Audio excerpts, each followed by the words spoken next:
Kalau Maria berkata, aku ini hamba Tuhan, itu artinya hidupnya dibangun dengan komitmen kepada kebenaran.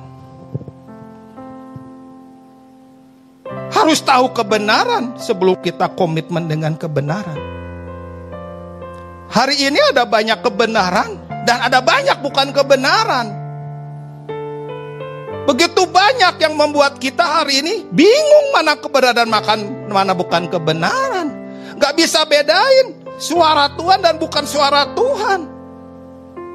Harusnya kita nih, setiap kita yang bertahun-tahun dididik, dilatih, berada dalam lingkungan pelayanan, tahu suaranya dan tahu bukan suaranya.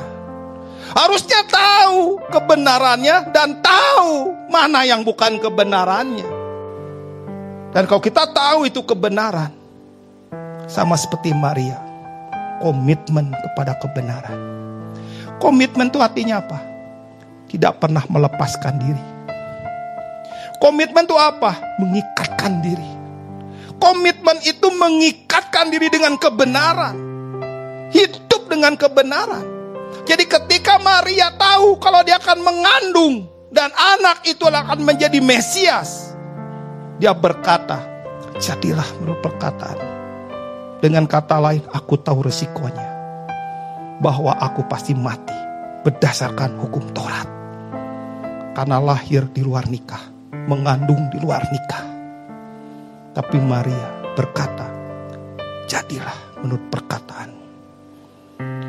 Ini orang membangun kehidupan di hadapan Tuhan. Bukan membangun skill, bukan membangun pelayanan, bukan membangun hal yang dilihat orang. Membangun hati di hadapan Tuhan. Ketika kita membangun hati di hadapan Tuhan, maka lihat, ada banyak hal yang langsung kita berputar balik semuanya. Bahwa yang tampil belum tentu tampil. Yang tetap diam belum tentu tetap diam. Yang kelihatan belum tentu dia kelihatan. Justru yang terbangun di dalam akan kelihatan. Perkara-perkara Tuhan itulah perkara-perkara di dalam. Kapan pelayanan itu harusnya dimulai? Pelayanan itu dimulai ketika persembahan dimulai. Persembahan bukan uang, persembahan bukan materi, persembahan bukan angka. Persembahan adalah ketika seorang berkata, aku serahkan hidupku kepadamu Tuhan. Itu persembahan dimulai. Kapan persembahan itu dimulai? Ketika penyembahan dimulai. Penyembahan itu bukan bahasa roh, bukan lagu lambat. Penyembahan itu ketika aku menyerahkan hakku ke hadapan Tuhan. Aku setuju dengan maunya Tuhan. Walaupun dagingku menolak, walaupun dagingku gak mau. Tapi aku mau, itu adalah penyembahan. Penyembahan itu seperti Abraham membawa Ishak. Ini anak ditunggu. Ini bukan punya 2, 3, 4, 5, 6 anak. Ini anak perjanjian. Anak yang lahir dari Sarah, bukan dari Hagar. Ini adalah anak yang ditunggu, anak yang diberi Tuhan. Kalau Tuhan minta, aku beri. Perjalanan 3 hari adalah perjalanan yang berat buat Abraham.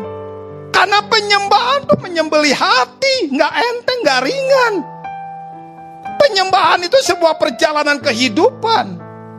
Ketika dia berkata kepada bujangnya, tunggulah di sini. Kami akan menyembah Tuhan. Kami mau sembahyang di atas. Itu adalah penyembahan. Tiap langkah makin dekat dengan mezbah, air mata udah gak tahan.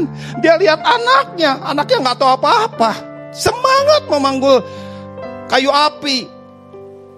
Dia siapkan semuanya. Tapi dia lihat, bentar lagi nak, bentar lagi. Anaknya bertanya kepada papa, papa, ini kayu bakar sudah ada, api sudah ada. Di mana korbannya? Di mana? Apa kata Abraham? Ini yang keren. Tunggu, Tuhan yang menyediakan.